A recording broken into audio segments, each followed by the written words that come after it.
সংস্কারে প্রধানমন্ত্রীর একচ্ছত্র ক্ষমতা সামান্যই কমবে। বিএনপি কি স্বৈরশাসনের পথ খোলা রাখবে? মৌলিক সংস্কার প্রস্তাবগুলোতে যেভাবে ঐকমত্য ভিন্নমত সহ সিদ্ধান্ত হয়েছে, তাতে প্রধানমন্ত্রীর একচ্ছত্র ক্ষমতা আসলে কতটা কমবে, সংস্কার উদ্দেশ্যে কতটা সফল হবে, তা নিয়ে নানা আলোচনা আছে। সব গুরুত্বপূর্ণ প্রস্তাব বিএনপির ভিন্নমত দিয়েছে। দলটি ক্ষমতায় গেলে সেগুলো বাস্তবায়নে বাধ্যতা থাকবে কিনা তাও পরিষ্কার নয়। তবে যতটুকু ঐকমত্য হয়েছে তাতে ভবিষ্যতে প্রধানমন্ত্রীর ক্ষমতা খুব সামান্যই কমবে। ফলে চাইলে প্রধানমন্ত্রীরা আবারও শেখ হাসিনার মতো ফ্যাসিস্ট ও অপসারণযোগ্য হয়ে উঠতে পারেন। সংবিধান সংস্কার কমিশন রাষ্ট্র ক্ষমতায় ভারসাম্য আনার প্রস্তাবগুলো চেয়েছিল। বিদ্যমান সংবিধান পর্যালোচনা করে সংবিধান সংস্কার কমিশন তাদের প্রতিবেদনে বলেছিল, কার্যকর ভারসাম্যের উপস্থিতি বাংলাদেশের গণতান্ত্রিক শাসন ব্যবস্থার জন্য একটি গুরুতর হুমকি। ক্ষমতার ব্যাপক কেন্দ্রীকরণ প্রধানমন্ত্রীকে স্বৈরশাসকে পরিণত করেছে। সাংবিধানিক সংস্কারের অন্যতম উদ্দেশ্য তাই ভবিষ্যতে যে কোনো ধরনের ফ্যাসিবাদী শাসন ব্যবস্থা উত্থান রোধ এবং রাষ্ট্র ক্ষমতা ও প্রতিষ্ঠানগুলোর বিকেন্দ্রীকরণ, পর্যাপ্ত ক্ষমতায়ন। এসব উদ্দেশ্য পূরণে প্রধানমন্ত্রী একচ্ছত্র ক্ষমতা কমানো এবং বিভিন্ন প্রতিষ্ঠানের মধ্যে ক্ষমতা ভারসাম্য আনার কথা বলেছিল কমিশন। এজন্য সাংবিধানিক প্রতিষ্ঠানগুলোতে নিয়োগ পদ্ধতি বদলানো, কিছু নিয়োগের ক্ষেত্রে রাষ্ট্রপতিকে স্বাধীন ক্ষমতা দেওয়া, ত্রিকক্ষ বিশিষ্ট সংসদ, একই ব্যক্তি যাতে দীর্ঘদিন প্রধানমন্ত্রী পদে থাকতে না পারেন এবং একই সঙ্গে একাধিক পদে থাকতে না পারেন সে ধরনের বিধান করার প্রস্তাব করা হয়েছিল।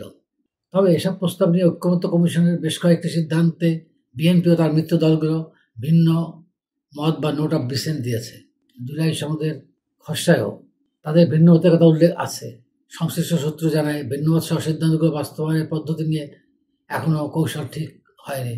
তবে বিশেষজ্ঞরা বলছেন, এতে জুলাই জাতীয় সনদের খসড়া চূড়ান্ত হওয়া কিংবা সংস্কারগুলো বাস্তবায়ন কঠিন হয়ে পড়তে পারে। সাংবিধানিক প্রতিষ্ঠানের নিয়োগ নিয়ে প্রস্তাব ও গৃহীত সিদ্ধান্ত। বিদ্যমান সংবিধান অনুযায়ী রাষ্ট্রের সব নির্বাহী কর্তৃত্ব প্রধানমন্ত্রীর হাতে ন্যস্ত। প্রধানমন্ত্রী ও প্রধান বিচারপতির নিয়োগ ছাড়া রাষ্ট্রপতিকে অন্য যে কোনো কাজ করতে হয় প্রধানমন্ত্রীর পরামর্শ অনুযায়ী। তবে শেখ হাসিনার শাসনামলে বিচারপতিরাও প্রধানমন্ত্রী কর্তৃক নিয়োজিত হন। এই অবস্থার পরিবর্তনে সংবিধান সংস্কার কমিশনের একটি গুরুত্বপূর্ণ প্রস্তাব ছিল জাতীয় সাংবিধানিক কাউন্সিল এনসিসি গঠন। নির্বাহী বিভাগ, আইনসভা ও বিচার বিভাগের সমন্বয়ে এই কাউন্সিল গঠনের প্রস্তাব ছিল। এনসিসি নির্বাচন commission, public service commission, attorney general সহ সাংবিধানিক পদগুলোতে এবং 3 বাহিনীর প্রধানদের নিয়োগ দেবে, এটাই ছিল ওই প্রস্তাবের মূল কথা। এটি কার্যকর হলে গুরুত্বপূর্ণ সাংবিধানিক পদগুলোতে নিয়োগের ক্ষেত্রে প্রধানমন্ত্রীর ক্ষমতা একেবারে সীমিত হয়ে আসত। কিন্তু বিএনপি ও তার মিত্র সহ কিছু দল এই প্রস্তাবের বিরোধিতা করায় শেষ পর্যন্ত এসএসসি গঠনের প্রস্তাব বাদ দিয়ে সাংবিধানিক ও সংবিধিবদ্ধ প্রতিষ্ঠানের নিয়োগ কমিটি গঠনের প্রস্তাব হাজির করে ঐকমত্য কমিশন।